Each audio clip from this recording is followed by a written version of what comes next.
novo inimigo do Godzilla e do Kong é um baita macacão vermelho que a gente já tinha visto nos primeiros teasers. Quem é ele? Quem é esse macacão vermelho? E qual o motivo de todo esse ódio que ele guarda? E por que ele é tão forte a ponto do Kong pedir ajuda do Godzilla? Na boa, vamos ver isso agora.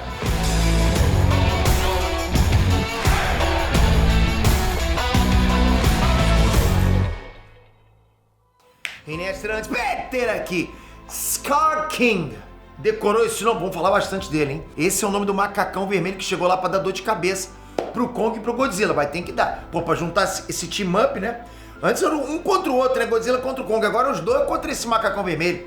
Ainda tem muito mistério sobre ele aí, mas eu acho que a gente consegue pescar muita coisa, né? Que é claro, só vamos confirmar quando o filme sair. Mas eu acho que até lá a gente pode teorizar a respeito dele. Lógico, né? Então nem perde tempo, manda o like, se inscreve nesse canal. Você gosta de ficar informado do que acontece no mundo nerdístico? No mundo não, no multiverso nerdístico. Aqui não é só um tema. Pô, obrigado de coração, galera. Você, cara, fica grosso por isso. Bom, como tradição dos nossos vídeos de teoria, a gente tem que começar levantando todos os fatos, não só do trailer, como também de todos os outros filmes do Monstruverso, para poder embasar vocês. Vamos lá, na primeira aparição do Scar King no trailer, ele aparece saltando num lugar repleto de gorilas gigantes da mesma espécie que o Kong, e logo depois mandando um rugido na direção deles, o que talvez indique que, assim como o Godzilla e o Kong, o Scar King é naturalmente um titã alfa. E ele faz isso justamente para se impor diante dos betas. Então temos aí mais um alfa. Só que nessa cena em que aparecem os gorilas, se vocês olharem bem, ajudem, editor, dá pra ver que todos eles estão marcados de vermelho, como se tivessem passado tinta neles. Mas vocês lembram que no filme Ilha da Caveira tinha uma marca de mão vermelha gigante num pico da ilha, e no Godzilla vs Kong também tinha uma marca de mão vermelha na porta lá do templo que escondia a fonte de energia da Terra Oca, e que nesse tempo tinha estátuas dos gorilas gigantes? Vocês lembram disso? Isso já explica uma coisa. Os titãs primatas, eles usam esse ritual de marcar com as mãos aquilo que eles consideram como pertencente a eles, que eles são donos, né? Tanto que no próprio trailer a gente vê a marca que o Scar King deixa num posto da Monarch que ele atacou, como se aquele fosse realmente o território dele. É uma coisa territorial mesmo, é um ritual territorial. E isso indica que o Scar King está oprimindo todos aqueles gorilas, como se fossem escravos dele. Mas isso me leva a um outro personagem, que é o Mini Kong. A gente percebe pelo visual dele que o Mini Kong, na verdade, é da espécie do Scar King e não da espécie do Kong. Ou pelo menos um híbrido entre os dois, né? Pelo menos isso. Talvez ele seja até mesmo filhote do Scar King, mas por que ele fugiu? Calma que a gente vai chegar lá. Vocês perceberam que o Scar King carrega com ele os ossos de algum titã que ele provavelmente matou? Ele carrega no ombro dele algo que parece um colar feito de vértebras.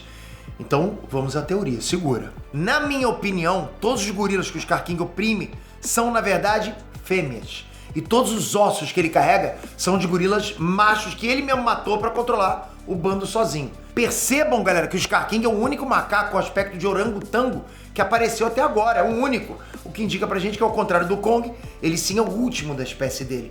Então o que ele faz? Ele escraviza os gorilas fêmeas e mata os machos para poder perpetuar a própria espécie. Mas como o filhote dele é macho, para ele não ser morto pelo Scar King, provavelmente a mãe dele escondeu o próprio filho e depois mandou ele fugir para procurar ajuda, que é o que vai fazer ele se aproximar do Kong. Olha isso, tá fazendo sentido, não tá? Mas de onde será que surgiu toda essa loucura do Scar King? Será que é realmente puro desejo de perpetuar a espécie? Pode ser que a resposta para isso esteja naquele primeiro teaser. Vocês lembram que no primeiro teaser o Scar King está sentado num trono e que o local está cheio de esqueletos de titãs? E quando a câmera dá um zoom na cara do Scar King, ele tá com os olhos azuis e brilhando. Os olhos azuis até podem ser naturais, mas o fato dos olhos dele brilharem me faz lembrar também que os olhos do Godzilla também brilham. Então, pra mim é uma pista. Então a minha teoria é que depois que o Godzilla escavou aquele túnel de Hong Kong até a Terra Oca, o templo acabou desmoronando, mas o Scar King acabou encontrando a fonte de energia. Ele deve ter comido a fonte de energia, isso deixou ele mais forte, mas ao mesmo tempo deixou ele mais violento, como se realmente fosse uma droga, sabe, psicoativa. E por isso que ele carrega todo esse ódio com ele, ao mesmo tempo que também explica o Godzilla ter mudado de cor. Então deve ser por isso que o Kong vai precisar da ajuda do Godzilla. O Scar King é muito mais forte do que ele, porque ele comeu a fonte de energia do templo dos gorilas. E ele usa todo esse poder para se impor diante dos outros titãs primatas. Viajei muito, o que você acha? Pode ser. Mas, porra, há de se convir que faz sentido pra caramba, né? O filme vai explicar ou será que ele só vai tratar o Scar King como um monstro malvadão que precisa ser derrotado? Sinceramente, eu acredito mais na segunda opção.